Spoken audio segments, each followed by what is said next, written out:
Hello friends, this is Team SuperSimplified and today we are here with Economic Survey 2017 Chapter 7. So let's get started. The title of the Chapter 7 is Clothes and Shoes, Can India Reclaim Low-Skill Manufacturing? So before starting the chapter, let's see what is the agenda here, what are we going to discuss basically. So the point of discussion obviously is the apparels and leather goods sector in India. So we will be discussing about the clothes and shoes sector basically. Economic Survey says that this sector is actually highly underdeveloped, but it has a huge potential to bring economic and social change because this is a labor-intensive industry. That is why it can provide employment to a huge number and especially to women, which will be a catalyst in the society to bring social change, right? So we will see in this chapter what are the opportunities ahead of India and what are the challenges in front of us and how the government is shaping its policies to respond to those, right? So let's get started. So Economic Survey says that the economic growth scenario of India is that of a jobless growth. We can see that there is a growth in GDP, but it is a jobless growth basically. The jobs are not growing at a pace which is expected out of the economy. That is why creating jobs is India's central challenge right now. And previous year's Economic Survey also spoke about this, and there was a question in the mains examination previous year regarding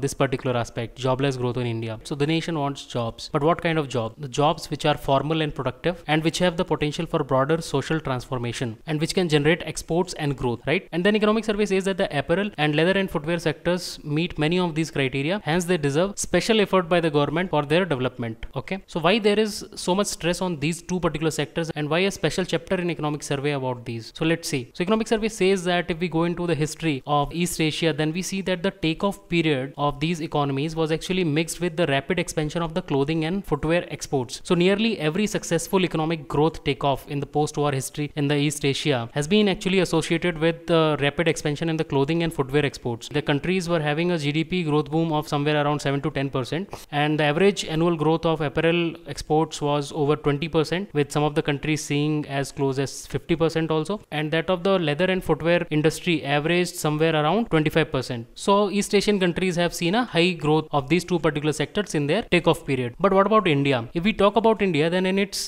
takeoff phase of growth, India has underperformed relative to East Asian competitors. The Indian underperformance has been particularly marked by the leather sector. So apparel sector we have done little okay, but if we see the leather sector, then we are far behind. And the same message is actually conveyed by these two figures here. In the first graph, we have the growth in exports on the y-axis and the takeoff years on the x-axis. And we can see here the countries like Korea, Thailand, Indonesia, Bangladesh, Malaysia, China, Vietnam, etc. These countries have seen a high growth in the export of apparels during the initial 100 years of their takeoff. But India is lying far behind, represented by the red line. It is at the bottom basically. And similarly for the leather and footwear sector, the trend is similar. Again, these countries are far ahead of India in terms of export growth during the takeoff years, right? And India is at the bottom again, with represented by this red line, right? That is why Economic Survey calls these two sectors as highly undeveloped sectors. Now let's move ahead. Now when we talk about these two sectors, we talk about jobs, and jobs especially for women. So apparel and leather sectors, they are highly labor intensive. The labor intensity of any sector is actually judged by this formula. So number of jobs created per unit of investment. So Economic Survey has given some comparison also. It says that it is highest in the apparel sector, followed by the footwear sector. The labor intensity of the apparel sector is actually 80 times that of the automobile sector and 240 times that of the steel manufacturing sector. Similarly for the leather industry, the labor intensity is 33 times more than the automobile sector and 100 times more than the steel manufacturing. That is why the potential to create jobs is maximum for these industries, and these industries mainly employ women. That is why this has a huge potential as a catalyst of social change, right? And according to World Bank employment elasticities also, it is estimated that the rapid export growth could generate about 500,000 additional direct jobs every year. That is another point. And this is a vehicle for social transformation because the opportunities created for the women are immense in this particular sector. For example, it was seen in Bangladesh also, one of our neighboring countries, that female education came up, total fertility rates went up,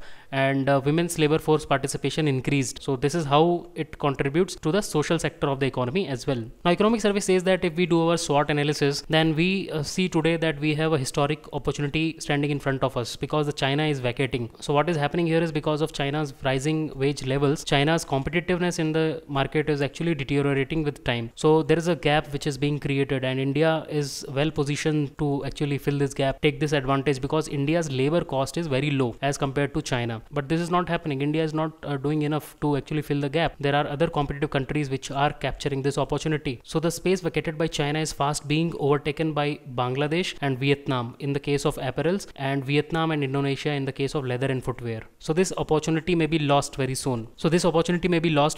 If India does not take any appropriate action. And Indian apparel and leather firms are actually relocating to Bangladesh, Vietnam, Myanmar, and even Ethiopia, right? So the window of opportunity is actually narrowing with time, and India needs to act fast if it wants to regain the competitiveness and the market share in these sectors. So there is an urgent requirement from the side of the government and other stakeholders to take necessary actions within this narrow window of opportunity, right? So the same message is actually conveyed here with the help of a graph. So let's see the first graph. In the first graph on the y-axis, you have the share of exports, the world share of exports. So China has a high share here, and if you see the present trend of growth, then there's a flat curve here. So that means it is kind of flattening out and it is not growing further. So there are other countries which can fill this particular gap because China is not growing. So what is happening here? You can come to the second graph. The countries like Bangladesh, Vietnam, so these countries have actually already started taking the advantage of this particular situation, but India is still lagging behind. This is for the apparels. So similarly for the footwear sector also, we can see the similar trend. Here again, the Chinese growth in this sector is flattening out. It is becoming stable. So other countries have an opportunity, and countries like Vietnam and Indonesia, they are capturing this opportunity, but India is still lying behind. So this is a very clear trend justified with the help of some data. Let's move ahead. And India has good prospects here because the minimum wages for semi-skilled workers in India is lower than the competitive countries like China. So if you see for China, the monthly wages in US dollars for semi-skilled workers is somewhere around 250 to 300, and this is 2013 figure. But if you see India, then most of the Indian states have less than 50% of that particular figure, right? So that is the competitive advantage we have. We have cheap labor with us. But the thing is, if you compare with Bangladesh, again, there also they have competitive rates. So it's not that India is the only country which has cheap labor. There are other competitor countries also which have this advantage. The only thing is the country which take the cognizance of this particular opportunity and makes a move first will be ahead in this competition, right? So India needs to act very fast in this particular front.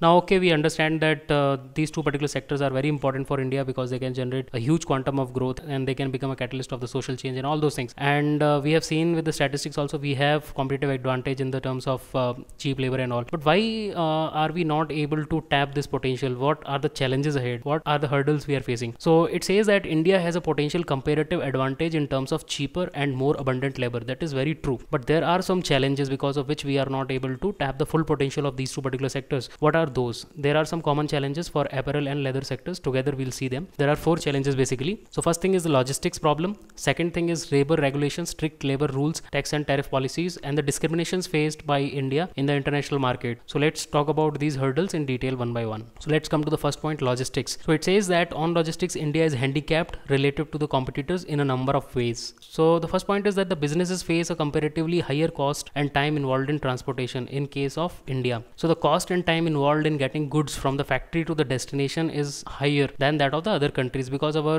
transportation infrastructure is not of the world class, right? Another thing is there is a scarcity of very large capacity containers. So very few large capacity containers, the VLCCs, the large ships come to Indian ports to take the cargo. So what happens? These exports are to be transshipped through Colombo. Now this adds the travel cost and hence reduces the flexibility for the manufacturers. So their cost goes high. Their competitiveness in the export market actually comes down because of these two issues.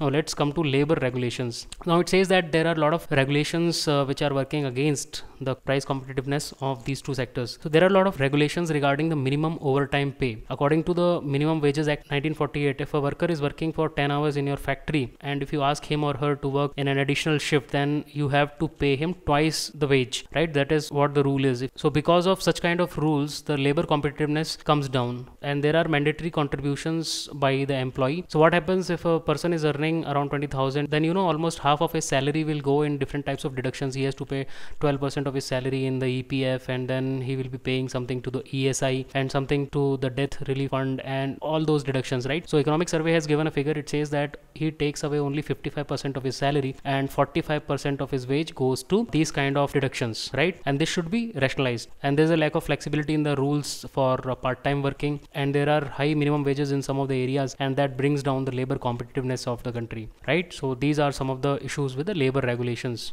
And another problem is that Indian apparel and leather firms are actually smaller as compared to the other competitor countries like China. So it has given a figure that 78% of the firms in India employ less than 50 workers. So these are very, very small firms, and only 10% of them are actually employing more than 500 people. So they cannot achieve the economy of scales, they cannot utilize their resources to the highest efficiency, right? So this is another problem. So let's move ahead. So the third point is the tax and tariff policies. It says that in both apparel and footwear sectors, tax and tariff policies create distortions, and that impedes India's gaining export competitiveness. So what is happening here is, in the apparel sector, if you see, then there are two sets of policies, both of which impede the competitiveness in the man-made fibers, and they favor the cotton-based exports. So what is happening now? Consumer is demanding man-made fibers more, and the market for cotton-based fibers is actually diminishing. But India imposes 10% tariff on man-made fibers, whereas there is a 6% of tariff on the cotton fibers. So we are promoting cotton fiber basically, and there is a 8.4% of tax on the man-made fibers and lesser tax 7.5% on the cotton fibers. So we are promoting cotton fiber here, whereas the consumer is demanding man-made fiber. So our policies are actually not in line with the changing customer demand, right? So these policies have to change. Similarly, in the footwear sector also, there are taxes of somewhere around 20.5% on the leather goods, whereas a higher rate of taxation 27% on the non-leather footwear. Okay, and the global demand in this sector is actually shifting away from the leather footwear towards non-leather footwear, but we are charging a higher rate of taxation on the non-leather footwear. So again, here our policies are not in line with the changing customer demand. So India traditionally has been an exporter of leather footwear, and its share in the leather footwear exports in the market is more than double the share of non-leather footwear. So this needs to change now. We have to stress more on non-leather footwear presently as per the changed customer demands,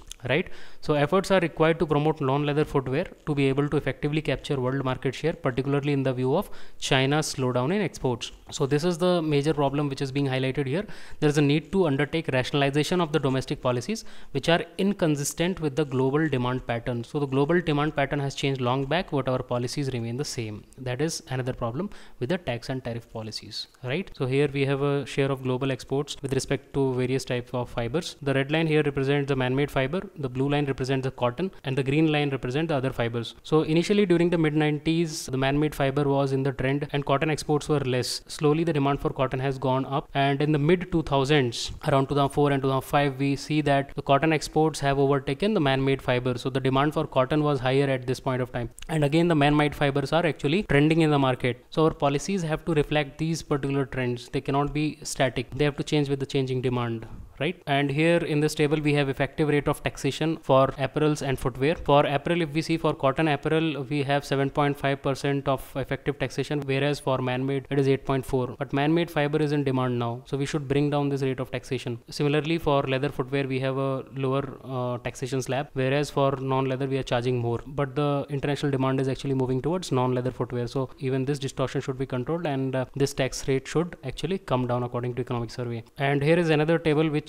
shows the share of global exports of leather and non-leather footwear by percentage. So here if you see, in 2004 the share of exports of leather footwear was 55%, and for non-leather footwear it was 45%. But now in the recent times, in 2015, if we see, then non-leather footwear exports have increased to 60%, and that of the leather footwear has gone down to 39.5%, right? So this is the international demand trend, and our policy should actually reflect these. Now let's come to the discrimination in the export market. So we have basically two export markets. The first one is USA and the second one is European Union. But what happens, India's competitor exporting nations enjoy better market access in these regions as compared to India, because they are given the facility of zero or very low tariff as compared to India. For example, in the European Union, if you see, the Bangladesh exports enter mostly duty free because Bangladesh is a less developed country, whereas Indian exports of apparels face average tariff of 9.1%. So our export competitiveness comes down, and Vietnam could attract zero tariffs once EU-Vietnam free trade agreement comes into effect. And in the USA, if we talk about, then India faces a tariff of 11.4%, but Ethiopia, which is an emerging new competitor in apparel and leather sector, enjoys duty-free access in US, European Union and Canada,